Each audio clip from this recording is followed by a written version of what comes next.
Okay, good evening, Danvers. I'd like to call this school committee meeting to order. Today is November 4th, 2024. We'll start today's meeting with the Pledge of Allegiance. I pledge allegiance to the flag of the United States of America and to the republic for which it stands, one nation, under God, indivisible, with liberty and justice for all. Okay.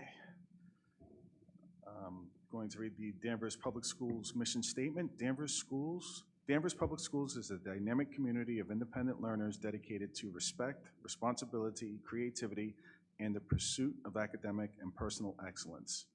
This meeting is being broadcast on Danvers Community Access Television. Is anyone in the audience recording this? No. And we'll kick off right away with items of interest. First, we'll start with items of interest from the school committee. Mr. Chair, if I may. Yes, sir. I have a few things that I would like to touch upon this evening. I apologize if I step on any other toes with some of the comments and agenda that we're going through, but first thing I'd like to touch upon is the incident that happened a few weeks ago with Chris Ducky Anderson being assaulted out here by the basketball court. I grew up with Chris Anderson's older brother, Tom. He was a year younger than me at Danvers High School, but I knew him all the way back since we were students at Highlands. And we played Little League together, and I've known Chris since he was 5. What happened to him should not have happened. Obviously, we know that as a society that shouldn't happen to anybody, but especially a person with needs. Chris is one of the nicest kids that I know. They live across the street from me the last 9 years. I help out whenever I can with them because basically they've, as neighbors, but me knowing them for almost 40 years, they're like my second family to a point. Whenever we pull in the driveway, Chris is giving me a call on the phone. And I think that people don't understand the impact that something like this has on our community.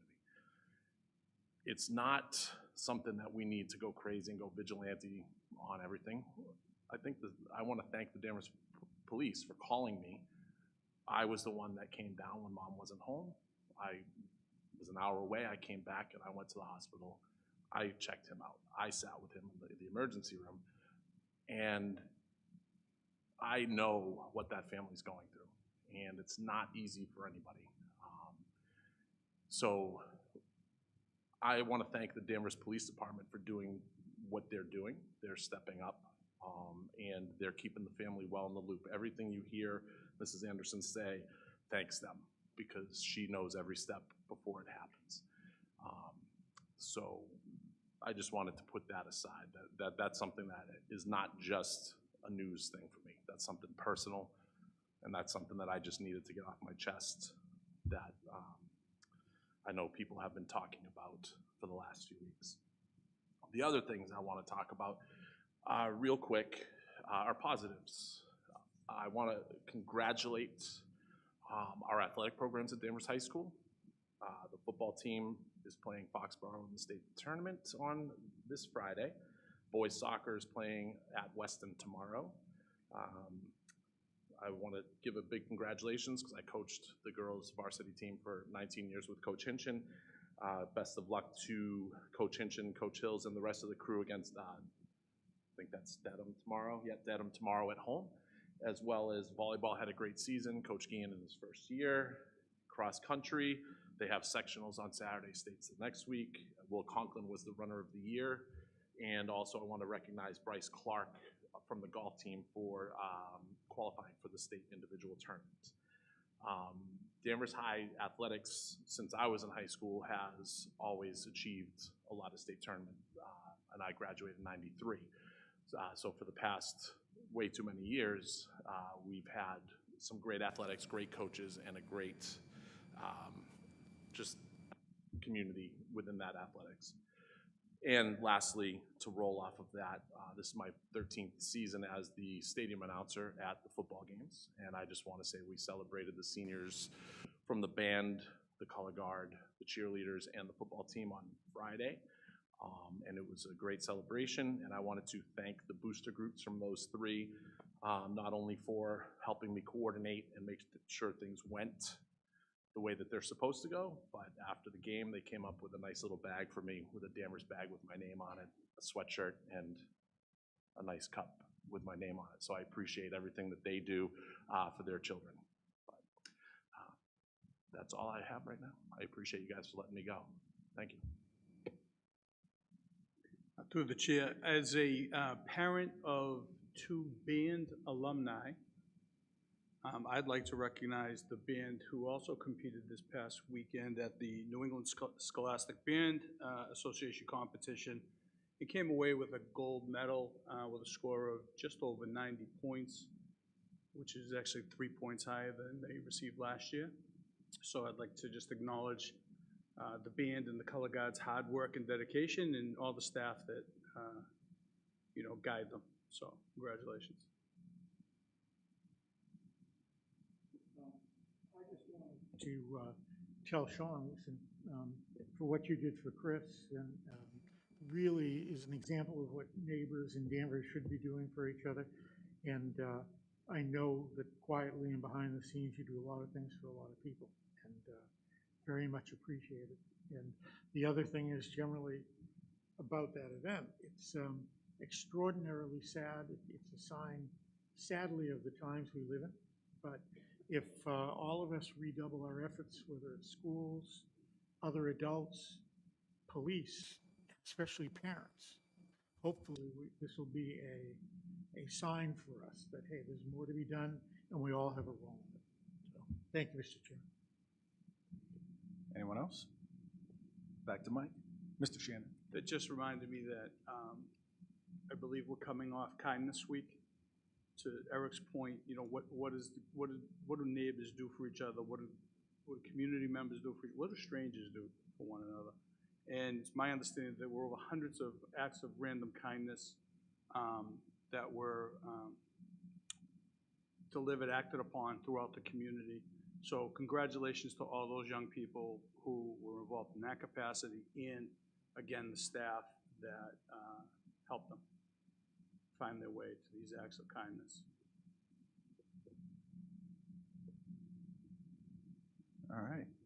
I kind of almost fear we've taken some of the student representatives' thunder, but don't worry, we'll get to you folks in a moment. I'll just share some additional commendations. In the weeks to come, Student Council, led by Mrs. Plummer and Mrs. Lucia, if I'm saying that correctly, will be organizing Bring Change, Be the Change. It's a donation effort for the people of Florida and North Carolina in the wake of the Hurricane Milton and Hurricane Elaine. Students are in the planning stages and will be choosing an organization they would like our community to donate to. Last Wednesday, Smith School kicked off the coin drive in a school-wide gathering. It's important to note that all elementary schools are collaborating together for this important cause.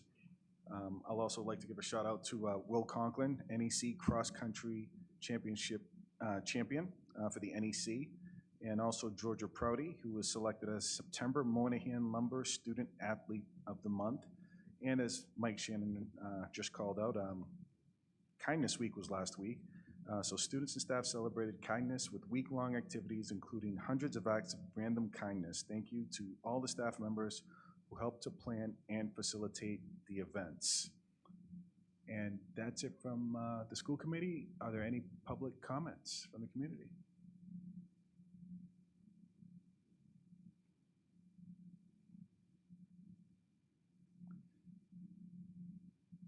And please say your name when you come up. Thank you. Hi, thank you so much. My name is Julie Bolduc DiFilippo. I have 2 children with special needs in the Danvers Public Schools. And first, I really want to thank Mr. Doherty for sharing that, personal part of the recent incidents. And I can just say, having a child with special needs, one of your fears is what will happen to them in the future. And it helps knowing that there's neighbors like you who could be there for my child. So thank you so much for sharing that. I wanted to share some feedback on the special education audit that came out about a month ago and is on the agenda for tonight. I really appreciate the district looking to external perspectives and experts on looking at the system and assessing it and giving some recommendations. I don't think I could say any one recommendation wouldn't be a good idea, or wasn't important, or wasn't unnecessary. I think sometimes for me, as a longtime clinical social worker, social science researcher, I always think about what is not here. What are the things not in the report? Because often those are also vitally important to consider. And so for me, what was missing was parent and caregiver voices. And I'm sure there's very good and reasonable explanations why that wasn't part of the consideration, or why wasn't that part of what they assessed or didn't have time to, but no matter what way you cut it. I'm sorry, could you just please repeat that? Parents' voices, you said? Yeah, and caregiver, like, Parent and input caregiver voices. as Okay, thank part you. of the assessment. So it just seemed to be absent to me, and that seems important to take note of. I think it was a year ago this month that the former Special Education Administration came before this committee and presented their plan to reorganize student services.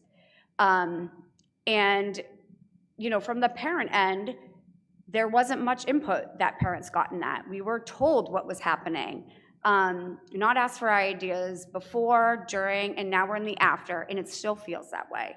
So I hope that whatever decisions are made about special education going forward, whether it is based on that report or any other considerations, that we as parents can be part of them. That doesn't cost very much money, that doesn't cost very much time. There's a lot of people who are here, a lot of parents that want to help with that, and figure out ways to have families give broad input into what they'd like to see. And so that gets to my next point is, I really encourage you, before you act on any of these recommendations, to pause and think about the vision. What is the vision for special education in our community and in Danvers? We can't really take steps forward until we understand, and I hope it's lofty. I think it should be ambitious.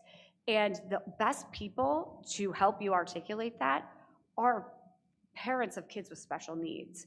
We have such big dreams for our children, and we know that they are capable, and we know that the supports, with the right supports, they can do it.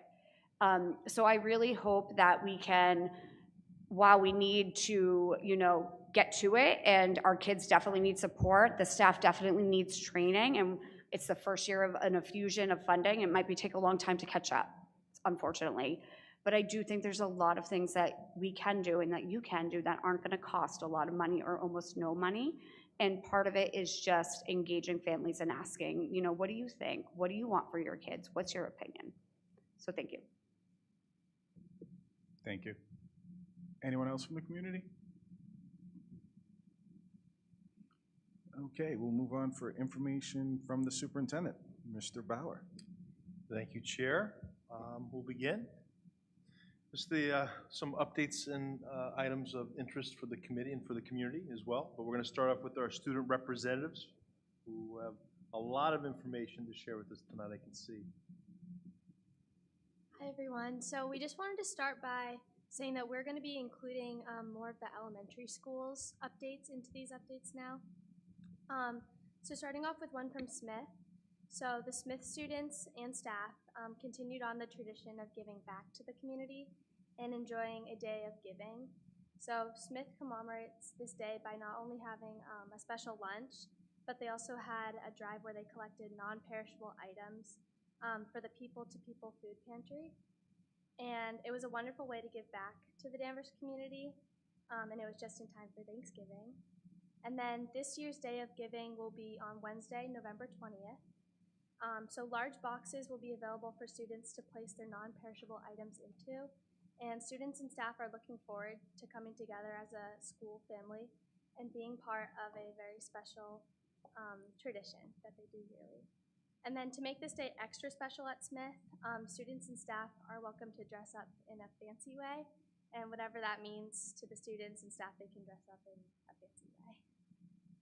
And then as well for Thorpe School, we want to recognize their Kindness Week that they had recently. Students and staff celebrated Kindness Week with week-long activities, which included 100 acts of random kindness. And we thank all the students and staff members who helped plan and facilitate these events. All right, from the high school, October in general was a very, very busy month. One really important week that we had was the Red Ribbon Week, which was the third week of the month, which helped students think about making safe and healthy decisions. Each day had a different theme related to the Red Ribbon Week. So for example, we had Put Drugs to Sleep, where people wore pajamas to school. And we also had Sock It to Drugs, where we got to wear crazy socks to school. So a lot of different themes just dedicated to this red ribbon. Next, so we had our annual Day of Kindness on Wednesday, October 3rd. We had a community block lesson around the Day of Kindness and supporting the legacy of Ms. Ritzer, where we also started showing random acts of kindness throughout the school and the community, which was mentioned before. Finally, we mentioned at the last meeting about the College and Career Day, which happened on Thursday the 24th. So each grade participated in a different activity. So for the freshmen, they were introduced to the WIN block, which happens during community blocks. So a lot of just like team building activities. For sophomores and juniors, they took the PSAT, a lot of fun there. Finally, for seniors, some people went on school-sponsored trips, so there were some trips to Southern New Hampshire University and Suffolk University and Boston. Some students went on their own tour for their own. So for me, I got to sleep in, and then I went to Boston College. It was really, really nice. So yeah, it was a really successful day at school. So yeah, that's about it. Thank you. Sorry. Still rearrange here for a second.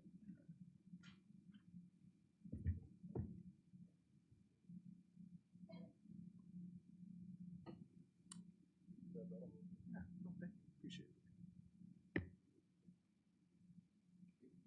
Okay.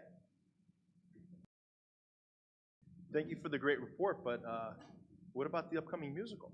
Did we talk about that? It's like, you gotta get your tickets for this. Is your mic on? I heard it's selling out, so Mean Girls, I don't know the exact dates, but get your tickets online. I think it's the weekend of the 21st, kind of going into that weekend. Yeah, make sure you get your tickets. November 20th. That's right. Yeah, awesome. Thank you so much. Okay, just updates. The subcommittee met for curriculum and assessment last week, and they provided our curriculum directors, along with Mary Wormers, our assistant superintendent of curriculum assessment and everything, presented the MCAS trends and results. They presented the aggregate data, disaggregate data. They really broke everything down. And I think the important thing is we know that MCAS is a point, it's a data point, it's an important one, but there's more to the story for our student achievement.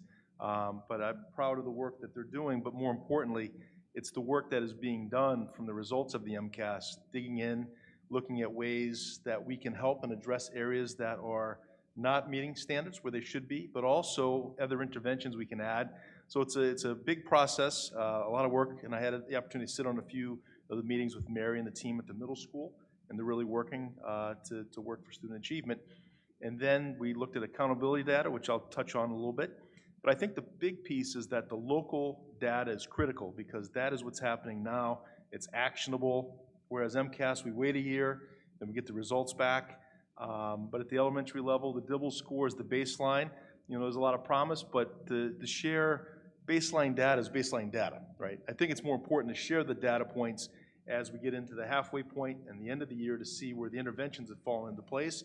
The same with the middle school. So the iReady data, they did their baseline, and again, we'll report out more in the middle and at the end to see where the points of intervention have come into play, and I think that's important. And at the high school, there's just a number of different data points that was shared in the meeting, our AP scores, our PSAT, which I'm glad, I'm grateful that our school offers that to 2 grades, and it provides an opportunity for all students to take a nationally based test to prepare them for if they decide to take the SAT or ACT, and also SAT and then Mathia, which I don't want to go into too many details, but I do want to say that we did post, we're taking the feedback from not only the committee, but also the community to post our presentation, so it is on the website under the school committee tab for the last presentation. We'll continue to add some more of these presentations as we go, so we're building that out with Janet's great help.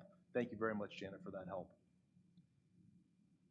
But as we look at MCAS, we did a 7-year analysis internally, and really the data points are mostly flat across the schools. You know, they're around the state average, give or take some, and that's how it's been over 7 years. Doesn't make it wrong, right, indifferent, but that's the data over 7 years.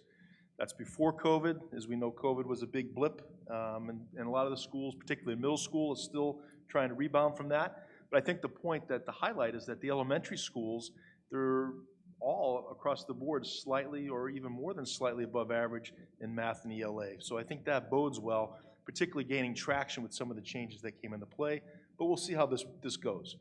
And I think if you just look at our averages across the board on this last MCAS, you know, 11 out of 17 data points. That is if you take all the grades assessed, you know, ELA and math, and then science, if you added it to grade 5, grade 8, and grade 10, you know, we were above state average or way above state average in 11 of the 17. So again, it hovers around that piece.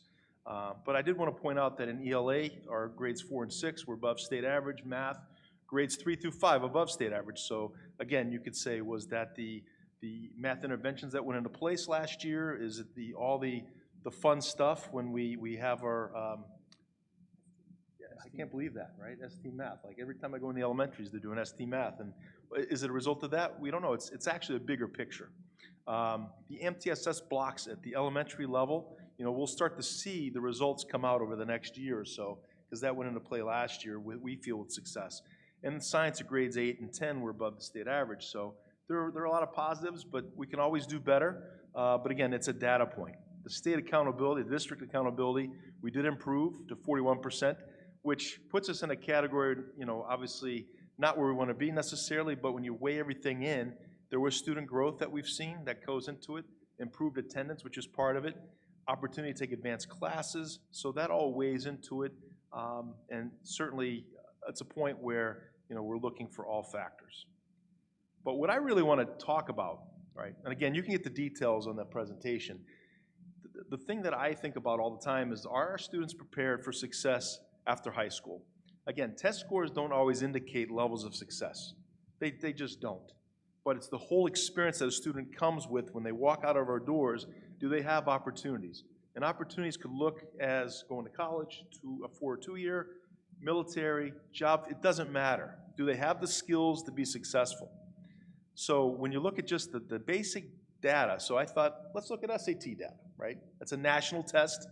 Not everybody is mandated to take the SAT in our schools, but a large group of our upperclassmen do. And if you look at the averages across the board, you know, we are above the state average last year considerably. We're definitely above the national average. So I think if you take that 7-year comparison, you know, our numbers stack up.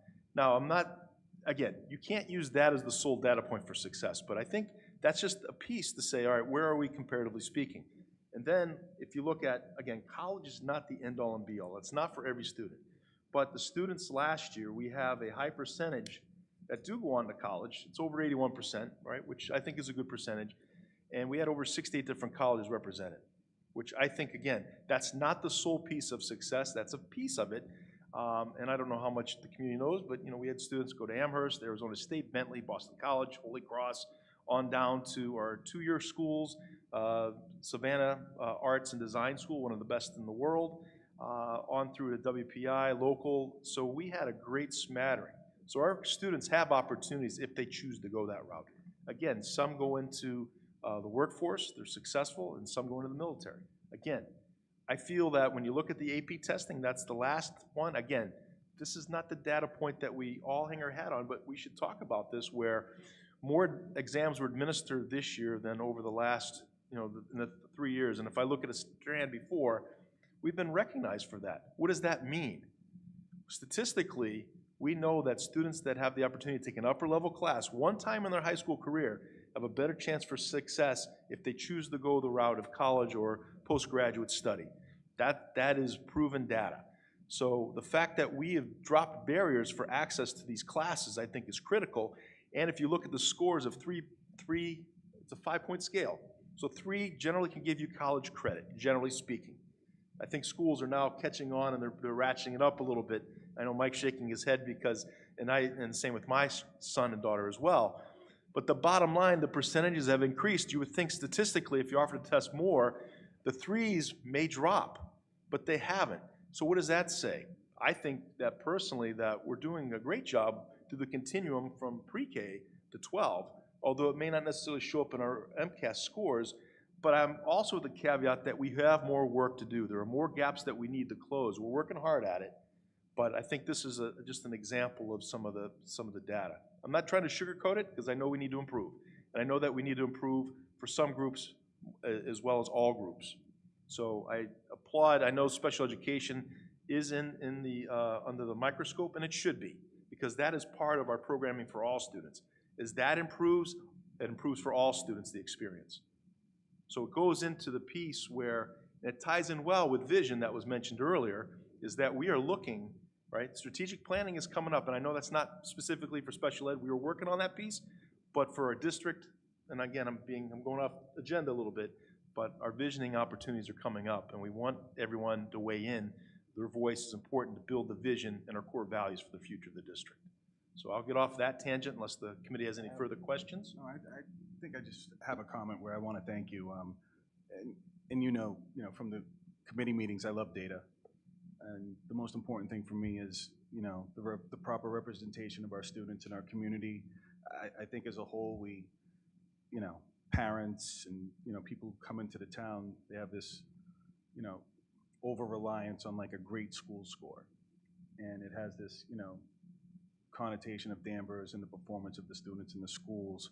And I think in our meetings that we've had multiple times, it's been about there's more data there, right? Let's not just look at MCAS. How are our high performers doing? What's the gap between the students who need more support? And I think this is the level of data that really informs the community of, you folks have your arms around what has to be corrected, but you're also highlighting what's working. Like, we're not ignoring. So we want to absolutely shine a light on what's working, but also have the data to support and have a baseline towards what we're working on. So thank you so much for this, because I really, really appreciate this. It's well thought out, and it gives us a nice, holistic view of the health of our school systems, which I think are a little underrated still. But it's information like this that really helps to elevate it. So I really appreciate that. Anyone else? Yeah, Mr. Chair, and thank you, Dan, for putting this together. I think that I've been looking for the past several years to see if there's more data that we can get, including if we could take students' grades and put that up against their MCAS and see if it's a predictor of how people do on a test, which I would probably expect that it isn't. I would expect that even our top performers are probably not even scoring that great on this MCAS, but some probably are. We've heard over the years that the test is flawed, MCAS has biases and things, and it's not perfect. But again, when I first joined this committee, I joined it, and I've said this before, came up kind of guns a-blazing saying, we got to improve our MCAS, but when we look at it and see that there's other benchmarks and other things that are actually even more important, that we should continue to do it. But we should still take it for a data point for what it is. But again, this is not the end-all be-all of how the community is doing here and how our students are performing. So I do appreciate it, but again, we do need to put this into perspective. So thank you.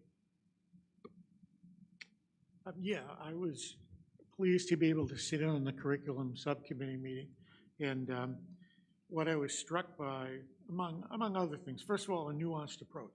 We like to really break things down to, simple. So, okay, here's the MCAS score. Boston Magazine will take that and figure out where you land on the high school list in any given year. And the MCAS score, the Globe will print them from every district, et cetera. And there's so much more, not only in Danvers, but in every district, that really goes into how you measure student performance. And while as a society we seem not to like nuance anymore, I love the nuanced approach at looking at all sorts of different data points to fill in the picture. We all recognize there are things we need to do to improve, and you're not ignoring those, but you're also trying to paint the whole picture of the district, and I appreciated that. The second thing is the enthusiasm that Mary's team and Dan and the whole administrative staff shows for really getting into the analytics and really trying to take this seriously, take the student achievement seriously, and really figure out where to improve. I'm sure there are some people that think, well, you teach to the test and hope for the best, but that's not what's going on here. And your curriculum staff and your teachers are working really hard. You can tell you all are working very hard. And that gives me a lot of hope and appreciation. So, thank you. We're going to move on to the next piece. The Superintendent Advisory Council, we had our first meeting. Actually, was it last week or 2 weeks ago? Time is flying, but I'm really looking for a way to gather more feedback from all stakeholders across the district. And the goal really is to provide an opportunity and a vehicle to have discussions that really this venue is not set for discussions because it's business presentations and community feedback through open comment. However, I wanted to look for another way to bring in the community. And I thought our first meeting was a great start. We dove into basically looking at ideas and thoughts that the team, and I call them the team already, would like to develop and work on throughout the course of the year, which I think is awesome. We have a great cross-section of stakeholders, parents and guardians from all levels and all backgrounds, staff, admin, school committee. And these are open meetings, so I'll post the agenda and really welcome all feedback in these meetings. But again, each school has their own site council, so we thought, let's create another vehicle for more opportunities for interaction. So stay tuned on that. I thought that was worth mentioning. I know Mike was there as well, and we appreciate your participation in that meeting, Mike. Through the chair to the superintendent, I agree. I thought that meeting, number one, was well attended as meetings go during a weeknight. The parents in the room, the staff in the room, they were very engaged. They were very willing to offer in the groups that were facilitating conversation. And I agree. I'd like to see more voices come into the space. It's not a closed meeting, so those of you at home listening to this, you can show up to the next meeting. You'll be welcomed, and you know, we definitely welcome as much participation as possible. I thought it was very good. We'll actually push the button. Sorry. We'll actually bring in the strategic planning process to the next meeting to work on that as well. So we're very excited about that. Absenteeism, I just want to do a brief report on this in terms of taking a look at our district across with the state average. And as you can see, the data point there for the DPS or district, we've improved, which is great. Certainly, we want to go even further than that because we know that as students are in school, there are greater opportunities.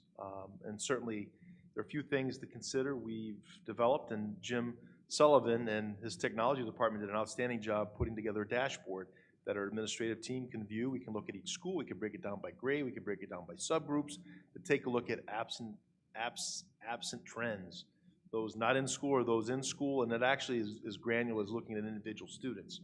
So that gives us a nice opportunity to take a look at live data as we go along. Also, there's been more outreach to families, and we'll continue that piece. And the high school attendance policy, which was updated this year, providing more structure and interface with families for situations as to, you know, students that may be struggling coming to school. We've already seen some positive results. So, you know, all in all, and that weighs into our accountability data. We know we have more work to do, so we're not going to necessarily celebrate, but certainly want to point out that a lot of people have been working hard on this. And I think it ties back into sense of belonging for all students to ensure that students feel safe and comfortable and they want to be here. So we'll keep working on this. Okay. Enrollment update, just a quick thumbnail sketch. So I broke this down and you can just see the trend. I'm not going to beleaguer the point by going by each data point, but by and large, you can see some growth there and some holding steady. You know, I broke this down over the last 4 years and you can see where, you know, this year we're at 3129. This is at October 1st. We have to report to the state. The number could change till the end of the year. We could bring students in or students may exit. But by and large, we're right around where we were 4 years ago, give or take. And the elementary enrollment, I think, is important as we've moved some programming over the last year. This does not account for pre-K, by the way, in the enrollment numbers. But you can certainly see that our class size is always an area that we want to focus in on. We have more work to do this year for balancing purposes, and certainly can see where there have been some changes. You know, Highlands seems to hold steady. It has quite a few students there, no question. Riverside's dipped a little bit, but remember, they do have the pre-K program, although it doesn't count in the data here. And Smith has expanded with more of the programs. Some of that will change as the cohorts that we kept in the schools, as they age up, move on to the middle school, that may change. And the same with Thorpe as well. So that's the enrollment data for the elementary. And I wanted to look at transition data because I think this is important, because I know that's a narrative out there. And I took this really just looking at the grade 5 to 6 transition over the last 3 years. I can go back further, and I will. So you can see at the middle school, generally it's between 10 and 20 that may or may not come to the school. The minus, that's how many students didn't come from grade 5 out of all 5 to the middle school. Last year and coming into this year, October 1st, was down 10. We do have a survey that we're going to send out. We were a little behind the 8 ball, and I apologize, because we do like to send surveys out to families that exit voluntarily, of course, to see if they're going to a private school or they've moved out of the community. Sometimes people do move. There's a little bit of that does occur, and sometimes they may move to a private school. So the retention, the movement from the 8th grade to the 9th grade usually hovers in that ballpark, and somewhere in the 60 to 70 to 80 range, but it's been fairly steady. Essex Tech, and obviously other reasons students may choose not to come to the high school. And again, we're doing a survey on that as well to pull that information in, because that data is helpful for us as we're building programs and looking at where we're at. But I think, by and large, I wanted to do another data point of cohort retention. So I said, who was entering in 2022 and where are they now? Because I want to see, like, are we losing students along the way as they progress from 6th, 7th, and 8th grade, as they progress from 9th, 10th, and 11th? And the cohort retention, just in that small piece, I can go a deeper dive on this, but you can see that the grade 6 entry that we picked up 8 kids, which is great. So either students are moving in, or, and I know, well, not anecdotally, it's happening where a few have reached out to Principal Colantoni and they may want to come back, which is great. And the same with the high school as well. We know that we have some students that do come back to us, or they move into the district. So by and large, I think it's fairly steady, but I think there are more data points to consider as we look at the enrollment. Mr. Chairman, if I could, real quick to the superintendent, through you, and really to the town, when we look at the elementary data, one thing to remind the town is that it's not entirely apples to apples, because it's not like every school has a flat number of classrooms or the same number of classrooms. So we are going to have, and every year we have, at least a couple of elementary schools that you look at the numbers and you say, wow, that's a big difference. But in fact, it's because there's more room in those particular schools. Push the button.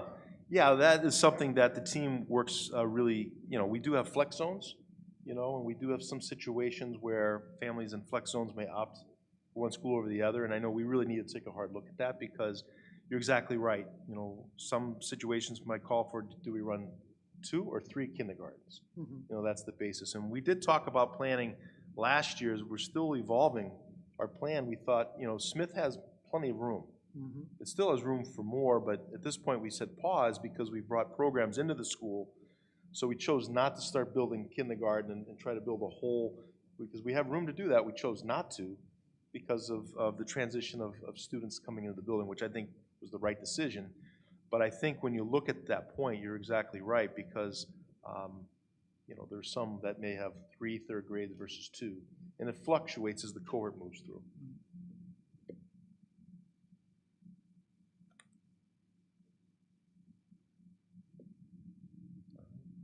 And the last thing I just wanted to bring to the community's attention and the school committee, learning walks. So we started, actually we've had 2 learning walks where the administrative team and the building principal will walk through and pick 4 classrooms to go into, and it's really a student-facing, really look at the student experience that is occurring in the classroom. That's our focal point. So we meet usually half an hour before the learning walk to meet with the principal. They'll go through their specific learning plan in terms of focus area that lead us on the learning walk.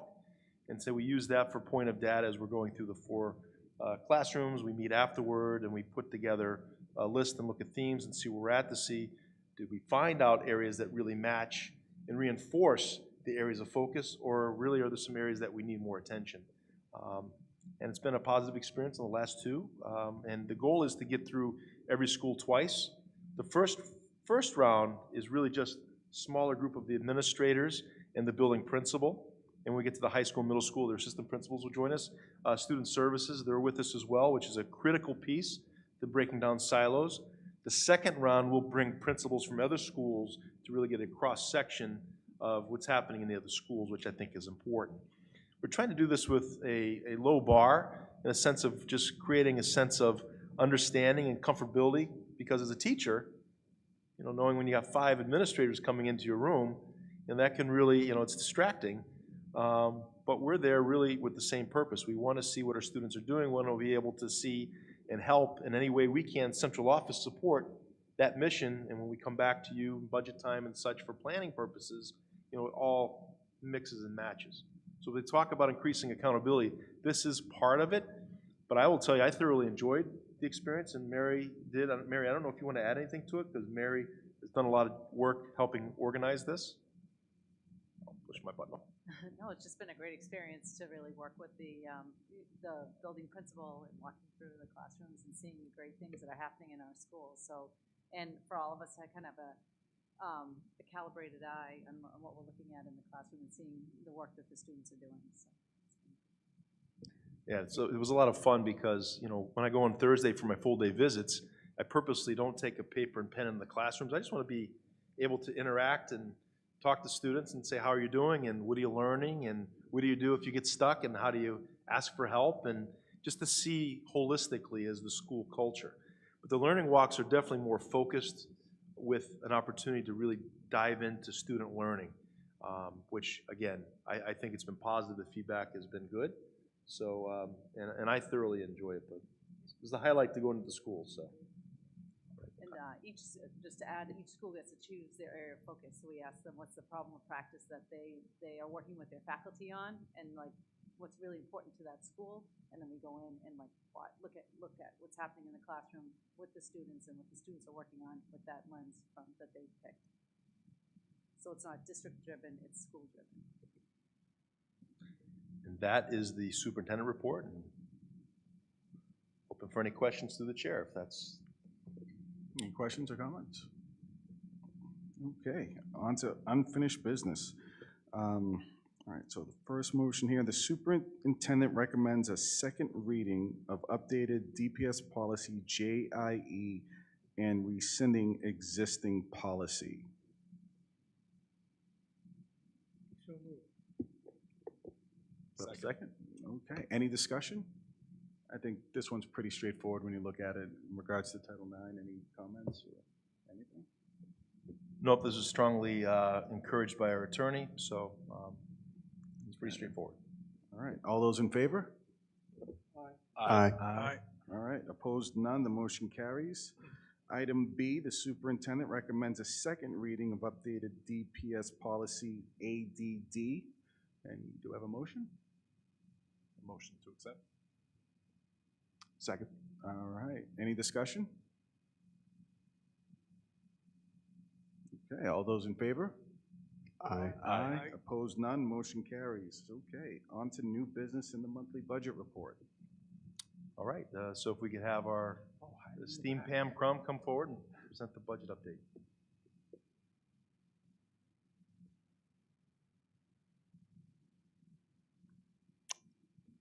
Good evening.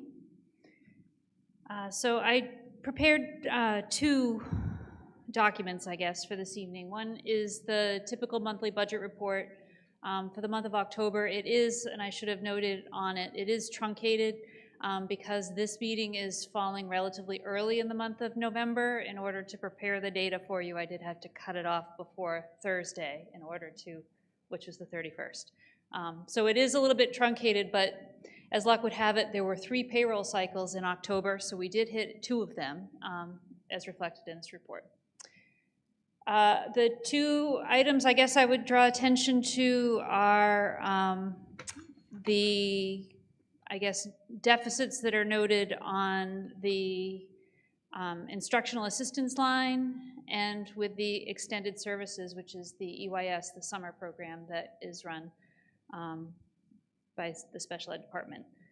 I think that the overage in the EYS program is largely attributed to the settlement of a contract that happened in the spring with the instructional assistants. A lot of the staff that are working in that program are covered by that contract, and so they had a larger increase in their base salary and their hourly rate, and that had an impact on that. And then as far as the instructional assistants, I think that the district has recognized the need to hire some additional staff that were not originally in the budget in order to prevent out-of-district placements, making sure that we are adequately addressing all of the needs that are articulated and identified in students' IEPs and so forth. And we've had a couple of move-ins and things like that that came with those kinds of services being needed. So this is a projection of the cost of those salaries that were not specifically budgeted for at the outset, but we do anticipate that between savings in other lines and the emergency assistance money from the state and the circuit breaker reserve account, that we should still be fine to close the year with the funds that we have on hand. The other element of a project that I prepared was the budget transfers report. So this is the exercise that happens at this time of the year when we take the approved budget from the spring and we make the necessary adjustments based on things that have happened since March. The biggest task was the very detail-oriented piece of moving the money that had been put in management reserve going into contract negotiations, not knowing where all those contracts were going to settle, and then figuring out who makes how much money in each position throughout the district and moving the money to the right place. So moving it out of management reserve and into the salary lines for the teachers and the instructional assistants and the administrative assistants and so on and so forth. So that was one big piece. I made reference last month to the fact that we were waiting on approval from one of our big federal grants. The IDEA grant was approved week before last, and we did make a switch in the application this year, and rather than pay salaries out of that grant, we decided we were going to spend it entirely on out-of-district tuition. So it is really an almost one-for-one, where we just took the people whose salaries had been sourced off of that grant, we moved them into the operating budget, we took all of the money that was left in the grant, and we put it and as an offset to the tuition line. So that is reflected on the, you can't really see the instructional assistance so much because it's spread out over a couple places and absorbed in other ways. But the tuition out, that's why that's $631,000 is coming out of that line.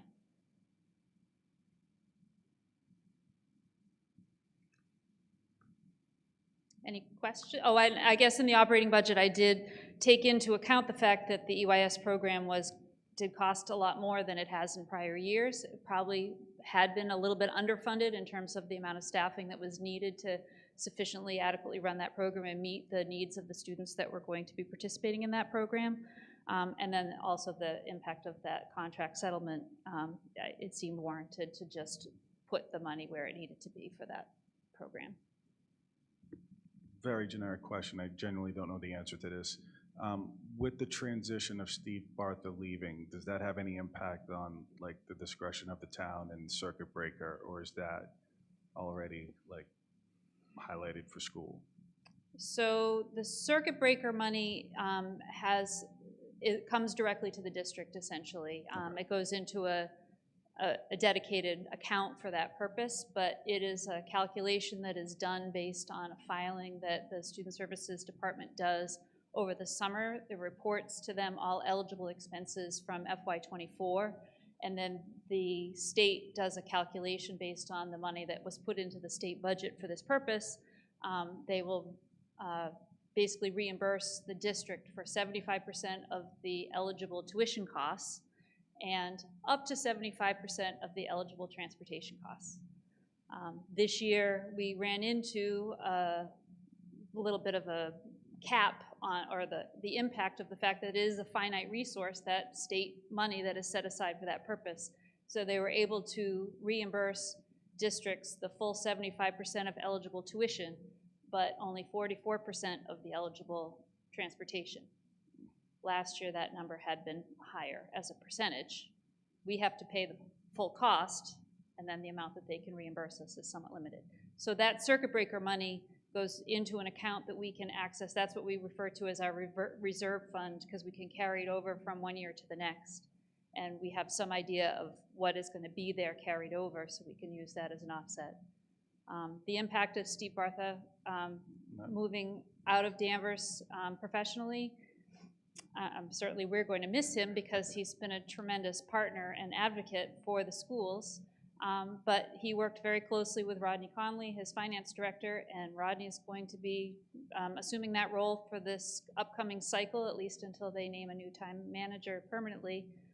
So I think we have great faith that Rodney will continue to be a good partner and advocate on our behalf and work well in partnership with us to do as much as the town can for the schools. I did have a brief conversation with Rodney actually just this morning, and they are about to begin their process of drafting the budget priorities that will be approved by the select board. That'll happen at their December meeting, so they are working on the draft of that right now. And then we'll follow the normal budget process in terms of us, working through a budget with you all in February, and then moving on to the select board and stuff in March, and finance committee and town meeting. Thank you. I would just say, first of all, I agree with you. I think Rodney's going to be a great partner for us, and I think this will be as seamless as it could be during a transition. The other thing I would point to is in terms of the increase in the instructional assistance. It's funny, as we're finishing the budget to get ready to present, we're still negotiating last year the contracts with the aides, so instructional assistants, I'm sorry. So this is not unforeseen, and I think we all recognized during our negotiations that we were going to have to make some adjustments beyond what we would have initially expected with the instructional assistants, because we had some market corrections to make. And so, I know you've thought this through and you're figuring out, okay, this is where we can make up the difference. But this is not something that either we or, at least in my view, or the town should worry very much about, because A, from a school administration standpoint, we saw it coming. And B, it was necessary to do what we need to do with the instructional assistants. So thanks for all you do, Pam. Appreciate it. Thank you. Any other questions? Through the chair, the superintendent, the business manager, how many instructional assistants did we take on that we weren't expecting? And are we fully up to staff with instructional assistants, or are we looking for more? At this point, we're pretty close to where we need to be. We've had great success, although I know my peers that hasn't been the case in other districts. Approximately, when you add behavior techs and other instructional assistants, it's at least 10 to 11 that we've added over the course. And as Pam alluded to, some of that was, we had a few move-ins that do require specific help, but also as we're building programs, so we went above the allotted amount from the town, which we're grateful for that assistance, but we know that we need to put these into place. And we have to work through a lot of this, but yeah, we added quite a few, but we had to. And we have the capacity to adjust if need be? We do. Okay. Thank you. Thank you. Thank you, Pam. Okay. Special Education Learning Center Audit Report. We're out without the, now I just need the code again, and it's right behind me.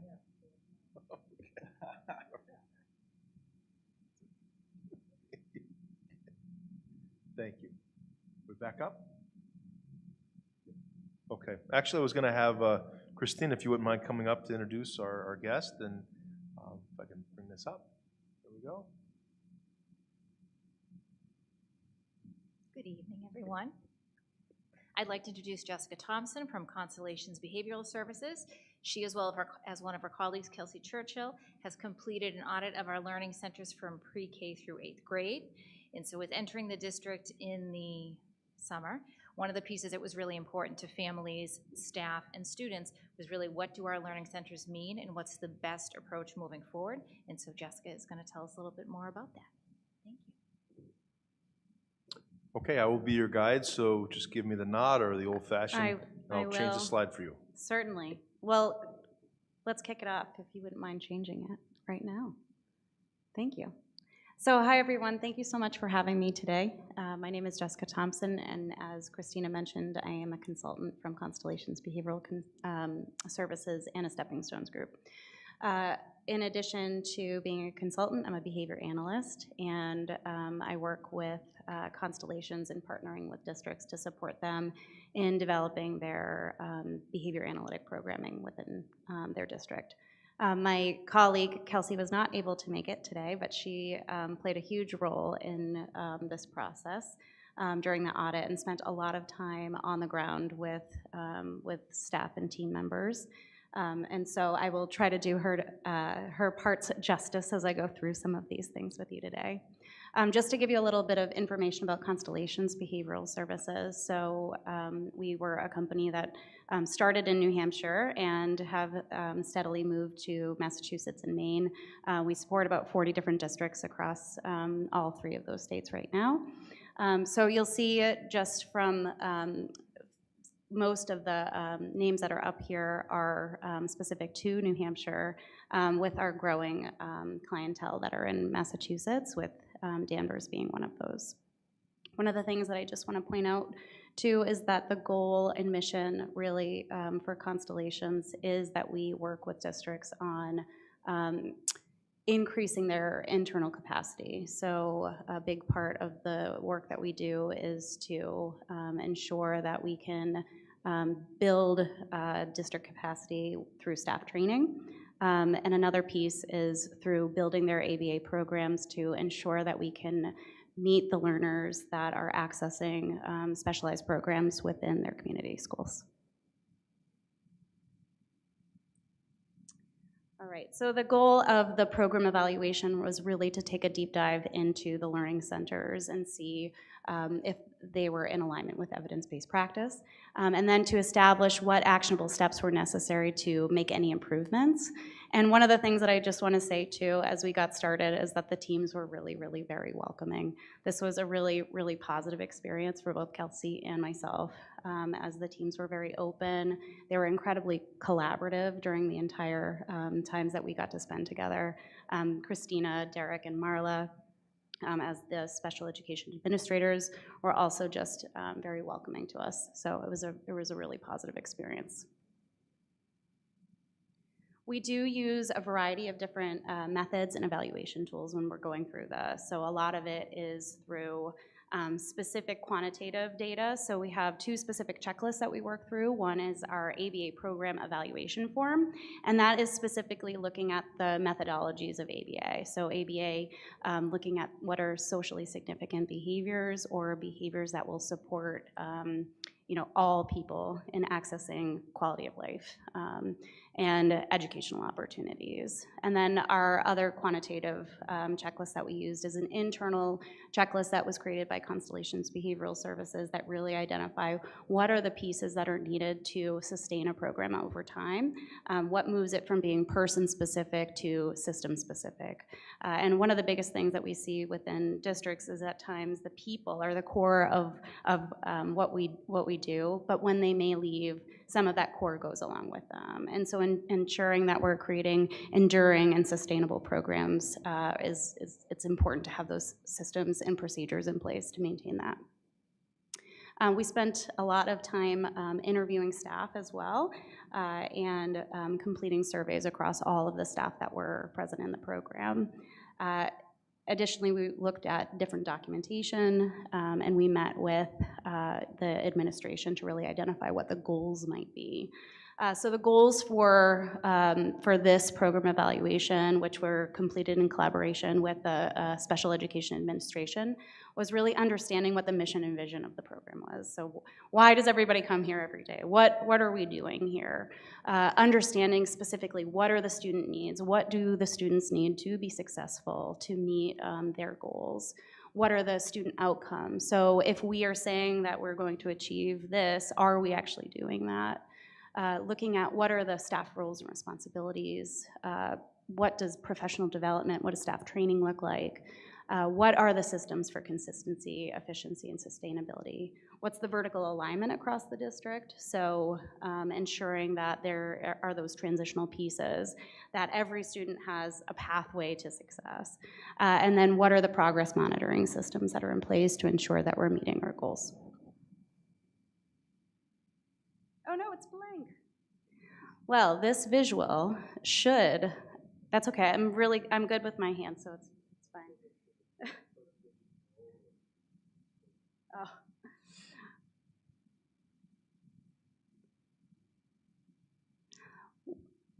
Part of this is looking at, and you'll see that star right in the center, that's your students, right?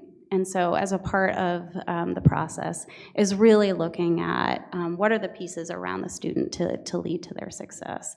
And so this process really started with looking at a bigger view of what the district caseloads look like, specifically for board-certified behavior analysts. So currently the district has 4 board-certified behavior analysts, and they are currently serving 114 students across the district. Of those 114 students, 41 of those students are within the Learning Center, and 46% of those students are considered high-need students.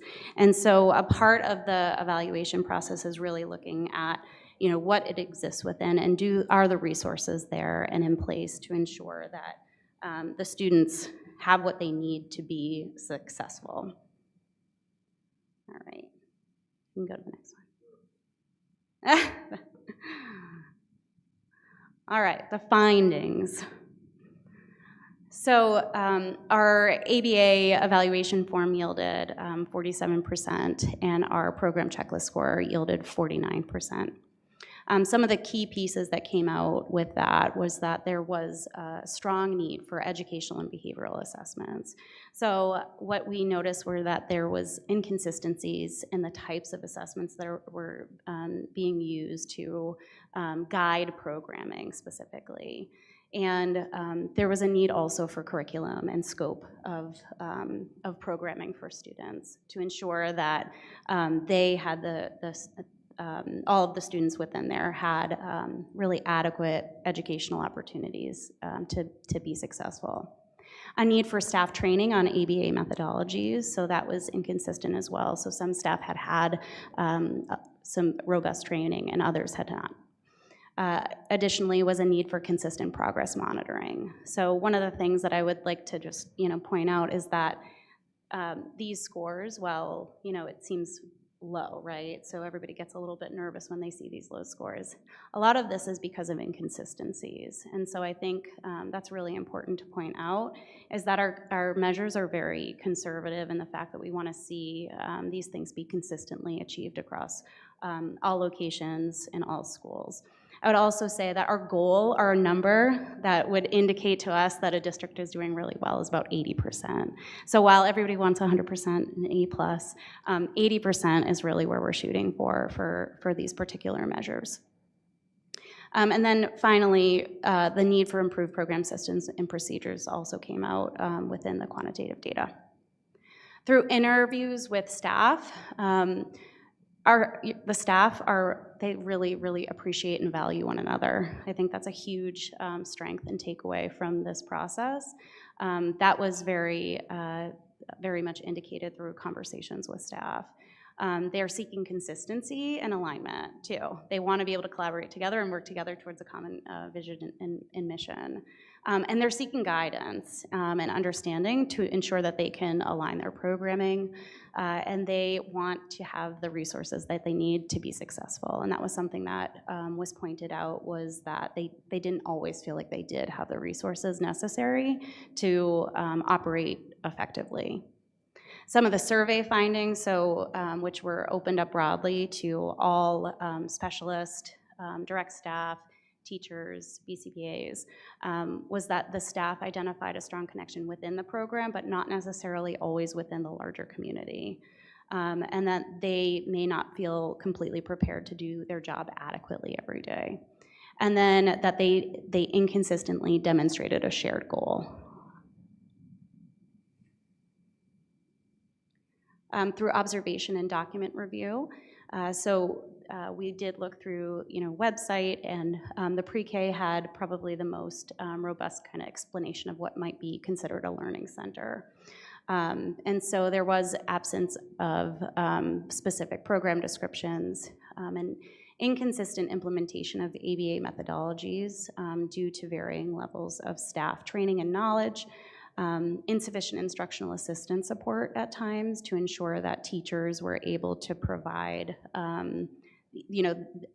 their job specifically. So one of the things that within specifically an ABA program is oftentimes learners are, one-to-one or one-to-two or have some smaller group instructional times. And the teacher is really intended to support the overall, to be able to provide ongoing staff training and ongoing staff support, in addition to working directly with students and hosting more specific, small group instructional opportunities or pushing into inclusion or regular education opportunities. And so that at times can be missed because, it's not apples to apples when looking at an ABA program with intensive needs students as it is to maybe just a general education classroom where the teacher is able to maybe pull away at certain times because the students can do things independently. So I think that's really important to consider as we go through this, is that if there are staffing strains at the individual student level, that will then create strain at the teacher level, and that will then create strain at the specialist or BCBA level, because they're all working so collaboratively and that they want to support each other, are all kind of hands on deck. And so that can create some muddiness in roles and responsibilities at times too. And that can also create inequities at times with people's workloads, or things not being necessarily manageable. One of the other things besides staffing challenges that might impact that is the level of training and understanding of the individual staff that are working with the students. And so if the staff that are supposed to be working with higher needs, students, if they are not coming to the table with potentially the training, they're willing, they want to do well, but if they're not coming to the table with the training, that also can then create kind of a layer of strain that happens with the teacher and then specialists and BCBAs, and then administration and et cetera. So that's why that big, that bubble picture was there, is that, everything is working to support that student. So I also did take a look at, from a special education lens, and so looking at indicator 5 and 6, so you'll see that of the graph up there. Specifically, I wanted to look at out-of-district placement and sub-separate programming. And so what this will really show is that out-of-district placement overall is fairly stable, somewhat increasing. So there's 67 students that are out of district currently. But what's really interesting is that your sub-separate percentages are continuing to increase, which means that your need for additional supports and resources dedicated to your specialized programs is really important, so that you don't see that then tip over into your out-of-district placements, to ensure that those students are getting their needs adequately met within their community schools. All right, so now what? So I did break it down. You'll see throughout the report, there's 16 recommendations that have come along with us. So I broke it down into kind of 4 focus areas. The first is driving philosophy and understanding. This is a hugely important piece. I think there's some really great bones in place for the learning centers. They have really wonderful learning environments. They have staff that are very excited about doing the work and learning more. So working to develop and align a program mission and vision is like step 1, is really having everybody understand the why and taking into account all stakeholders when coming up with that why, that mission. Defining what the learning centers are and sub-areas of the learning centers, and ensuring that kids have opportunities to access their educational opportunities in the least restrictive environment. And so throughout this review process, it was, I don't want to say discovered, but I discovered that the learning center is really this umbrella term for a lot of different sub-separate learning environments. And so really understanding what each sub-area of the learning center does and what that mission is specific to that and those learners that they're specifically serving is very important. And then developing and aligning program descriptions in accordance to those pieces.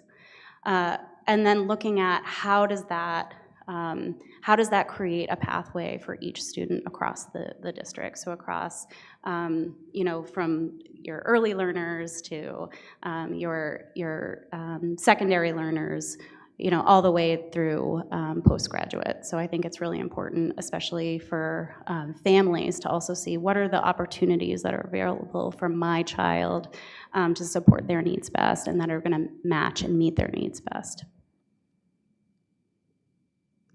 The next focus area is really looking at systems and procedures. So that's moving from that person-specific to system-specific. And so developing and refining program systems and procedures are going to be really important. So looking at creating a program manual, creating staff manuals, outlining those procedures and templates, looking at what an entry or exit criteria might be for certain programs, and really taking into account other specialists that have expertise to be able to really support, okay, what are we going to be offering throughout these programs, and how does my area of specialty going to impact that learner too? And then ensuring that consistent environmental arrangement and program design is also really important. So there's specific things that are really necessary in supporting some of our high needs learners, specifically safety and opportunities to regulate and opportunities to gain new coping skills. And that may mean having arrangements or environmental arrangements specific to their needs, which sometimes includes building different, locations in a classroom. The next, which I would say this is, such a huge and pivotal component, and when, I think of what is going to, make the most impact on the students that are accessing the learning centers is really people and training. There's such big pieces into why the students that the district works with are successful. And so defining the roles and responsibilities of those staff to ensure that they each have their own lanes, right? So if we can all focus on a few things and do a really good job, the better we're gonna do as a whole. And then increasing visibility and understanding of staffing ratios, needs, classroom teacher time, and tasks. Really understanding, what is necessary for a classroom teacher to be supporting, 6 students with intensive needs. What do they need to do throughout the week to really best support these learners? What time do they need? What planning do they need? Learners that are, typically accessing an ABA program specifically, they learn more skills more discreetly. So they work on a lot of different skills, and they're learning them very quickly. But but they're discrete skills. And so at times, that requires a lot of planning for teachers. And there's not as much just curriculum waiting for these students. And so teachers are spending so much of their time creating very individualized programming for students to meet their individual needs.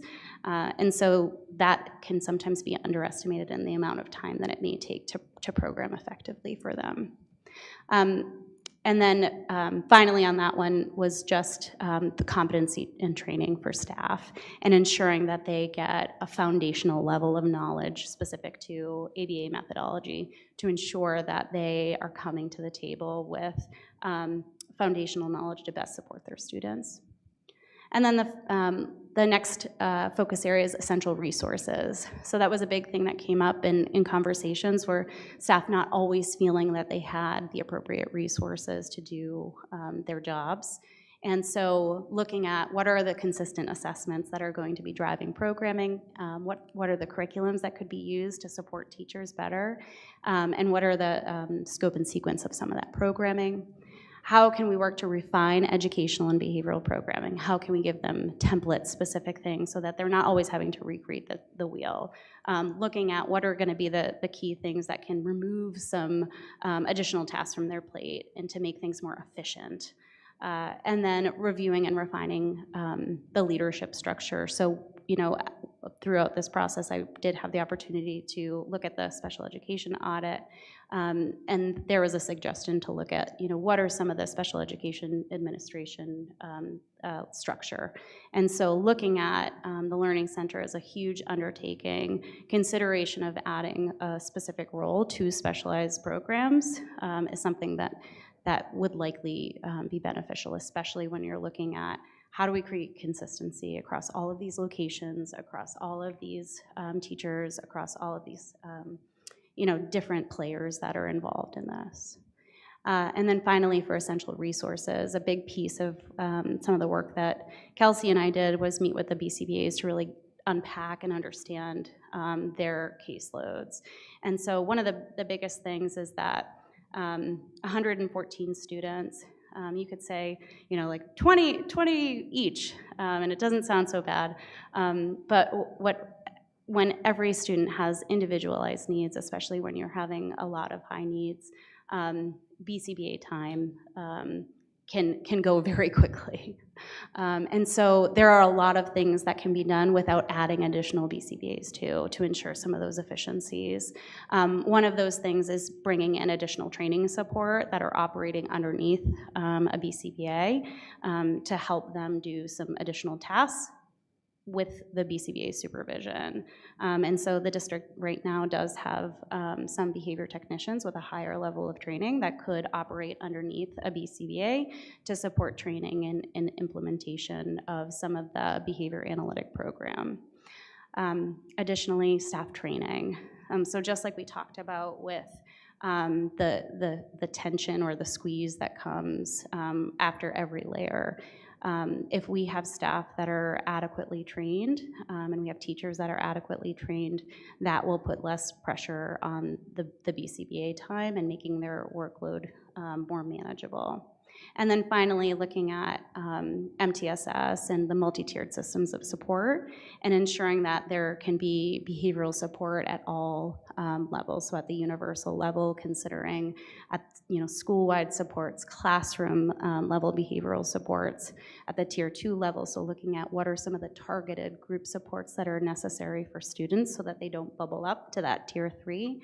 And so those things will also kind of reduce some of the strain on your BCBA time.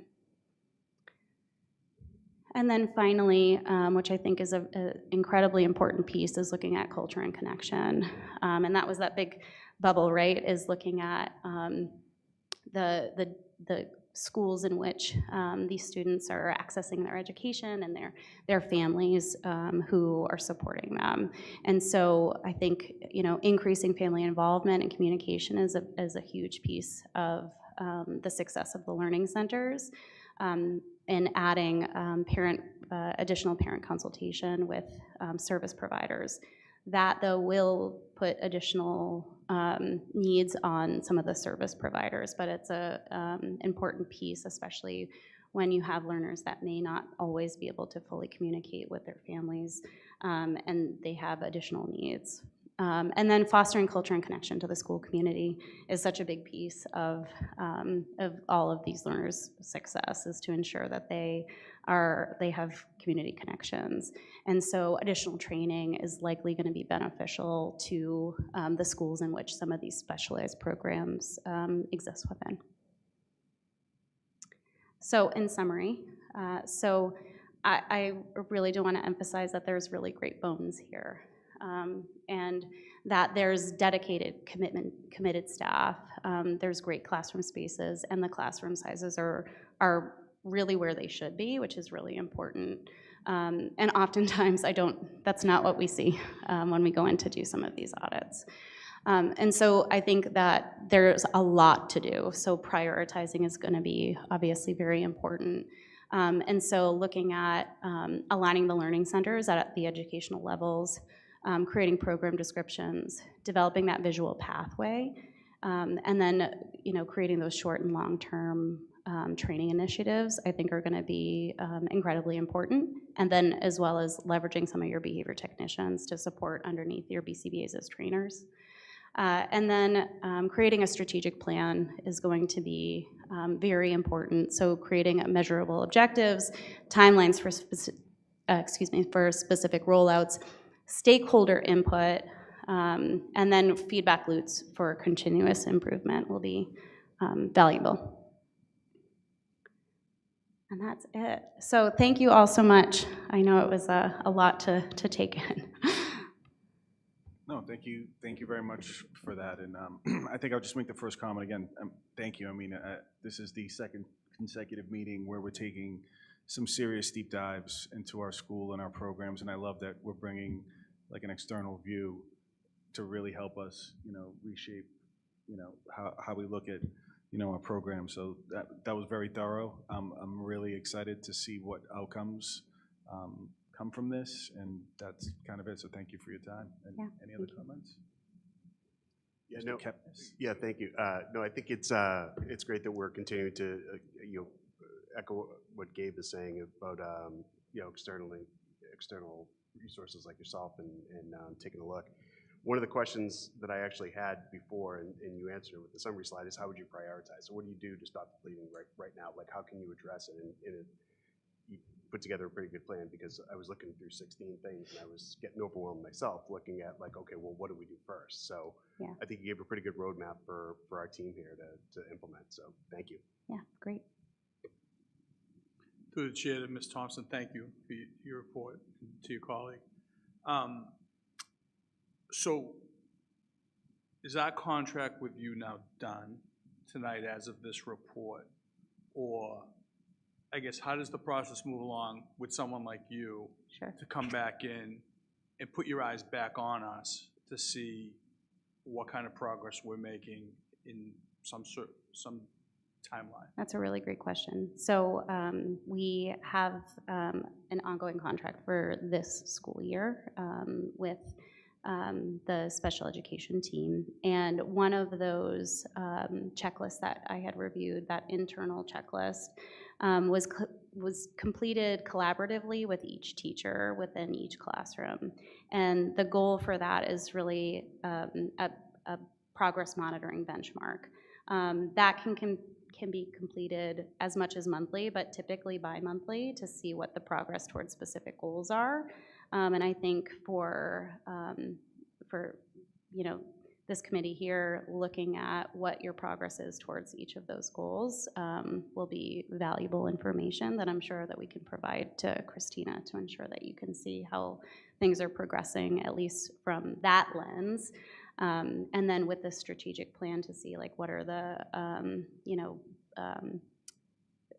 what does it look like from an execution standpoint?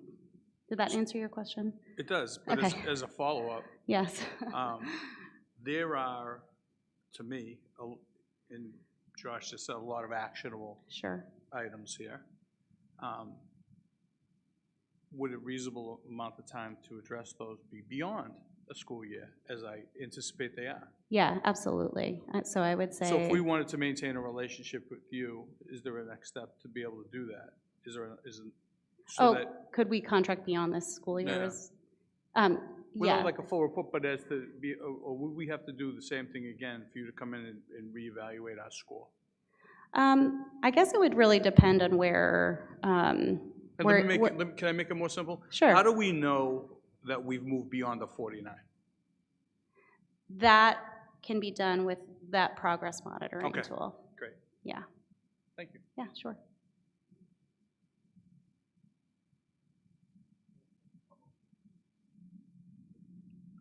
Just a couple of questions. First of all, thank you so much for all the work, and informative, and I think presents a great roadmap for us. I did have a couple of questions. I tend to learn by example. And so on the second page of the findings, for example, Yeah. Mentions challenges in student files, IEPs, and behavior support plans hinder effective assessment and goal-setting practices. Can we flesh that out a little bit? What sorts of things are you seeing that sort of leads you to that finding? Yeah, I think that's a really great question. So a big part of what we did to start was doing individual student file reviews. And so what we would expect when we are looking at a comprehensive view is that there's always kind of like the same cycle in place, right? So there's assessment, there's goal setting, there's progress monitoring, and then there's kind of the loop of that. And so there were a lot of inconsistencies with regard to what that progress monitoring might look like. For students that may have high needs, they may need to be reevaluated more than every 3 years. So they may need more specific assessment tools to guide some of their IEP goal development. And so that wasn't necessarily present, as well as the different assessment tools that were driving some programs. And so a lot of times while we, assign specific assessments for individual learners, you would expect to see a pretty similar assessment tools being used across certain learners that are accessing a program. And that was also not always the case. So my takeaway is you're talking about more consistency in what you see when you're looking at a given student's file. Absolutely, yeah. Okay, thank you. And Sure. the other question I have is when you talk about some confusion or lack of understanding around individual roles. Yes. Can you also flush that out a little? Yeah, absolutely. So I think a lot of that comes down to some of the muddiness that can happen. So if you look at, say you have a student that's accessing a learning center program, there could be, one specific direct staff that's assigned to them, say. Or two that they kind of take turns. They could be running discrete trial instruction, so that's more individualized instruction with that student. But also, so can the teacher in that classroom, right? And so that teacher could also be running some of those programs. But then also could be the BCBA at times. And so because they all may have the ability to do some of those things. And so that at times, like figuring out where should everybody's time best be spent. So should the BCBAs, and yes, sometimes BCBAs should be doing that because they need to be able to support and guide training and all of those pieces. But should the BCBAs be focusing their time specifically on running, direct instructional practices, or should that be the goal of the teacher? And so at times, because of, certain things that I had mentioned, that can get a little bit tricky because kids need what they need too. And so everybody's kind of jumping in to make sure that kids get what they need. So the idea is to figure out who's best positioned Yeah. to do a particular I Yeah. don't want to say task, but Yeah, no, I think Yeah, you're, to- I think that you're spot on. Another example of that, just to clarify too, there are specific assessment tools that may be used for, intensive learning students. And also in like insurance realms, so if you think specifically with individuals with autism, usually there's a BCBA supporting and overseeing their entire program, right? So they're assessing them with skills assessments, and they're training staff and doing those things. And then if you shift into an educational setting, there's different and new players. And so a BCBA may have the capability to do the same skills assessment as a special educator, but should they, right? So I think it's important to figure out like who should be the people designated to be doing those specific tasks, so that you don't have one person doing too many things and another person maybe not able to take on specific things that make more sense for their role. it sounds like you could have duplication of services and holes in services in that scenario. Exactly, yes. Thank you. Yeah, sure. Well, thank you very much. Yeah, That thank you was so great. much. I appreciate it. Thank you so much. We look forward. Thank you for asking the question, Mike, about continued service, and grateful for the work that's being done and knowing we have a lot of work to do. So I'd like to transition, and actually this is good timing for Christina, just to provide an update based off the audit. This is not a comprehensive report at all because we still have room as we're building, really building and working off of the recommendations. But I just know coming out of the audit itself is that there have been areas that we've been addressing along the way because we just can't wait to say all of a sudden, all right, we're going to do this. We have to get moving. So if you allow me the opportunity to transition my slides here, I will do that.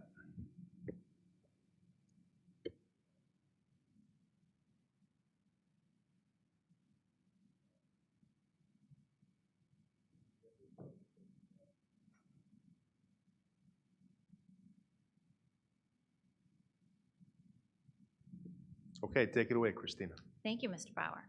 So I'd like to start by highlighting two of the recommendations from the special education audit that we have been actively addressing. One is regular education intervention and supports, and the other is special education programs and continuum services.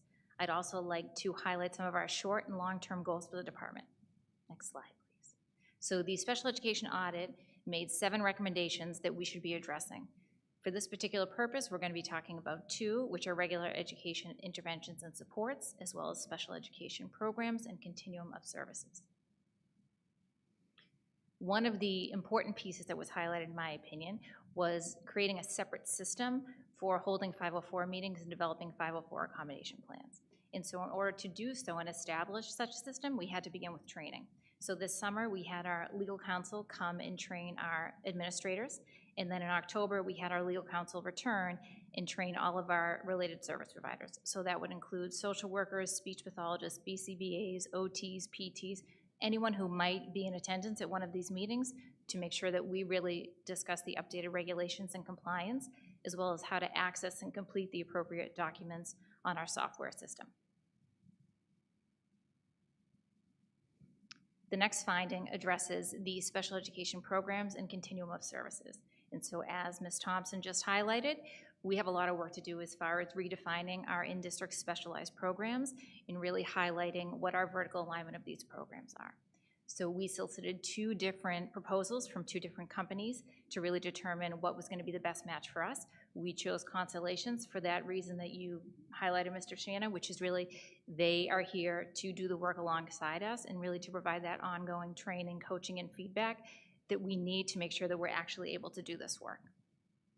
Another recommendation was to create programs for students with language-based disabilities in K-8. And so this year we have continued our contract with Landmark Outreach to ensure that we have school-based consultation for our language-based programs beginning in 3rd grade. Once we do all of that, our next phase would be to really look at the students that we serve. And so we need to conduct an analysis of which specialized instructional methodologies staff have received training in to ensure that we are able to meet the diverse needs of our students. Mary and I have also talked about reviewing our MTS protocols, procedures, resources, and trainings with our staff each year. We are also analyzing the number of contracted tutors that we are using, who they are tutoring, how decision to provide these services is occurring, and how student success is being measured. Lastly, we are conducting a thorough analysis of how and when paraprofessionals are assigned to a school, classroom, or a student, and we are making sure that there's a process for creating any new positions.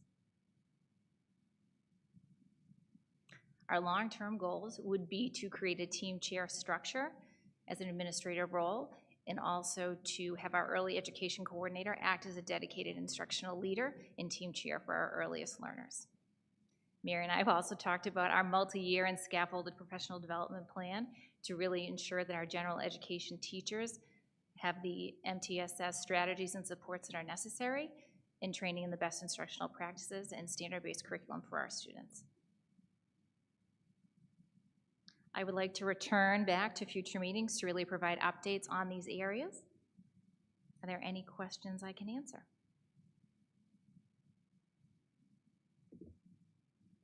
None. Mr. Chairman? Yeah, you do? Okay. Yeah, I'm sorry. No, go right ahead. First of all, Christina, welcome. Thank you. And we know you've hit the ground running. One of the things that, as I'm listening to everything from the last two meetings, is there's a lot of information, data, recommendations coming at you as you start your work with our district. I'm a little concerned about sort of information overload for you. Are you managing what's coming in, do you think, in a way that you feel supported and you're comfortable with? Yes, and I would say this isn't surprising because throughout my interview process, as well as meeting with several different stakeholders in the spring and the summer, it became abundantly clear that everybody had these ideas as far as the global goals. So this information overload, as you would call it, really just helps us make sure that everybody's aligned with our mission moving forward. What you're being asked to do is a lot, and we're providing you a lot of great information, but that I know that you got to manage that too.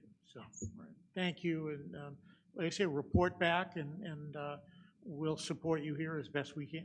Thank you very much. Thank you. Mr. Chair, one quick question. Oh, we do have another. Sorry. Mr. One, Peppers. one quick question on this. The team chairperson and leadership structure, can you tell me where how that fits in? It says create a team chair structure as an administrative role. Like, how does that fit in the bigger picture? Sure. So that was highlighted as a finding in the audit Right. because currently we have school psychologists doing dual roles. So they're testing students and they're also serving as a team chair. And throughout the audit, it was really highlighted that that's not necessarily the most efficient process moving forward for many different reasons. And so this is a very unique structure we have here in Danvers. And we're noticing some of the ways that we can improve our programming if we had a different structure in place. Got it. It's coming back to me. All right, thank you. Okay, thank you again. You're doing Thank you. a great job. Keep going. Thank you very much. All right. Okay, thank you, and we'll follow with more information, but, you know, the common themes, as we know, is obviously, you know, we're getting the information in so we can continue to build, and really, it's necessary to do so. You know, we have a lot riding on this. Our student success is riding on this. More importantly, we have a great staff, and our special education program, our team is here tonight, our administrators, they're all here together. We appreciate you taking time out of your schedule to be here, but, again, we'll keep working forward. Moving on to the next topic.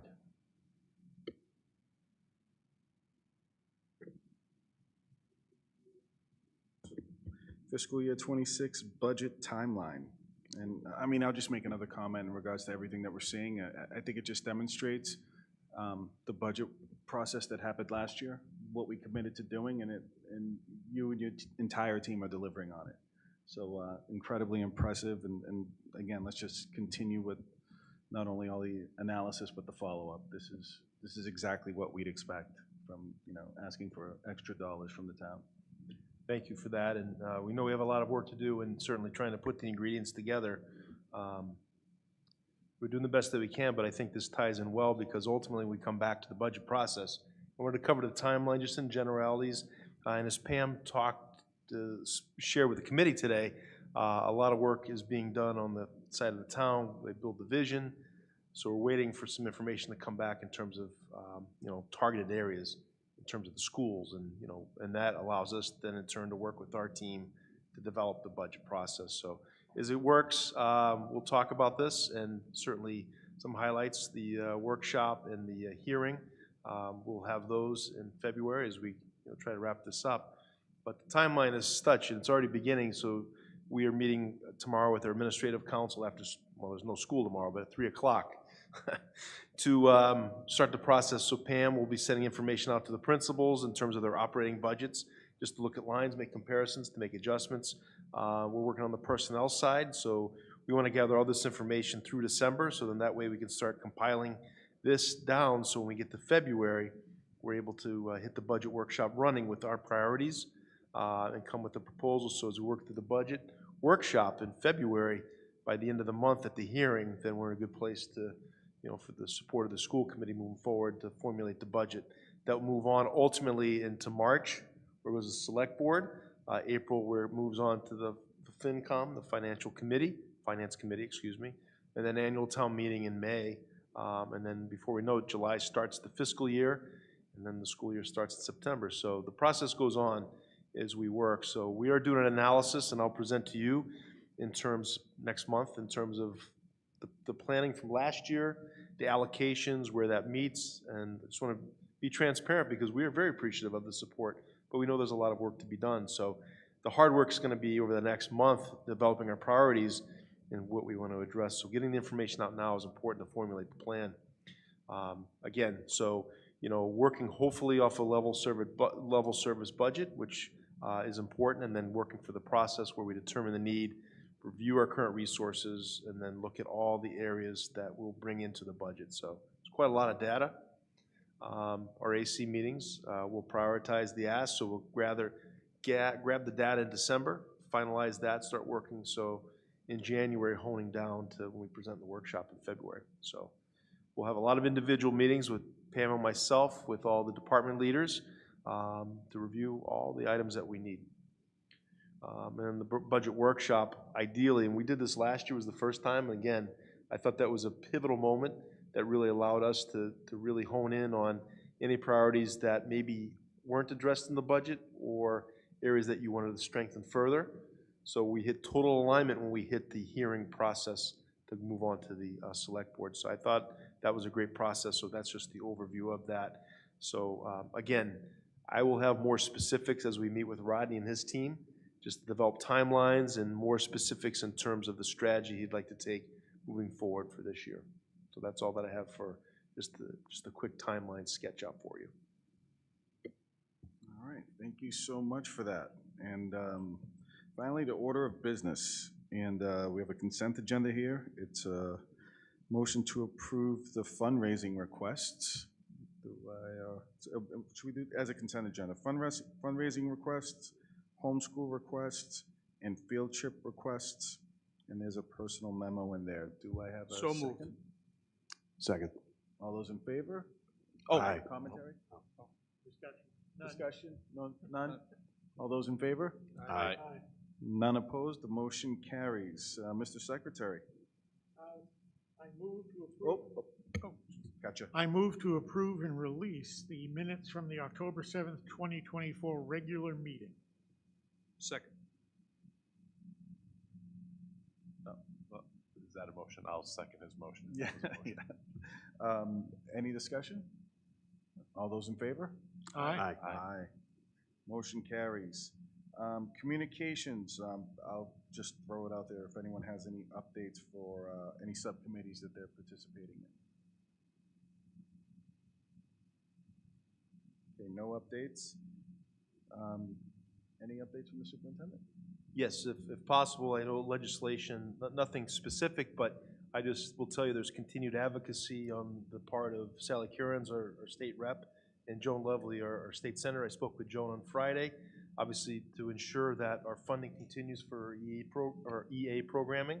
It's critical to help fund the programming, but there's a lot of other areas that tie within that to provide supports. But also looking for advocacy for, as Pam talked about, which is a critical area, the funding for circuit breaker is there. However, the transportation circuit breaker that's a substantial hit for districts that they'll face from 75% to 44%. So that's the Right. projection for this year, or was that the allocation for last year? coming up. Oh. So there's advocacy to restore that back to 75%. You know, and really that is impacting, that will impact a lot of districts because transportation, as we know, is necessary and it's a cost that keeps spiraling. So we'll keep that in mind, and certainly at the committee's request, if they'd like, at some point, we can have Joan and Sally come to a future meeting to provide any updates. I think right now, everything's generally quiet because the election's happening and waiting to see any fallout from that, but certainly there's a lot of advocacy on the part of not just our district, but many to improve and keep the funding going. So, and if you'd like for the updates for some subcommittees, I can talk about that. Yeah, sure. What do you got? Okay, so Danvers Cares, we met, as you know, we reconstructed the leadership of that. We had a great meeting in October for the first meeting. The next meeting is scheduled in December. We rolled out, the team actually rolled out the Youth Risk Behavior Survey at the high school, looking for more ways to pull in data for student behaviors to inform programming moving forward, ways we can better serve our students. I will ask that group to present in December their findings as they're sifting through the data. So that's important. DEEP is moving on. The teacher grants have come to an end, and now comes the decision-making of where those grants will go, and we appreciate their support. The Equity Subcommittee will meet in November. Safety Committee will meet at the end of November. We'll get some updates in terms of InformaCast, which is the communication system that we're looking for. And then in terms of the NEC, the North Shore Educational Collaborative, the consortium, we had a board meeting over a week ago and just made approvals in terms of the HVAC system. I don't know if you remember, but that was a huge piece of the increased tuition related with that. It's on schedule, it's on time. They worked out some policy there, so everything is moving along very well with the consortium. That's all I have for subcommittee updates from my perspective. All right. May I, to the chair? Mr. Shannon. Not my committee, but I did hear, and I want to bring to everyone's attention that our town director of diversity and inclusion and equity, I believe her last day was Friday, so we should be aware of that. I'm not sure what the status of that is moving forward, but I know she had a relationship with schools and, you know, doing some work there, so.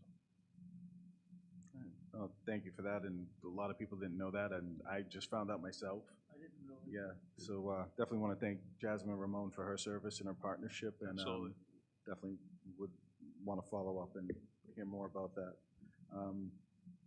Okay, and with that, and nothing else is going on. Next meeting will be December 9th, 2024. I'd like to put in a motion to adjourn. So moved. Second. All those in favor? Aye.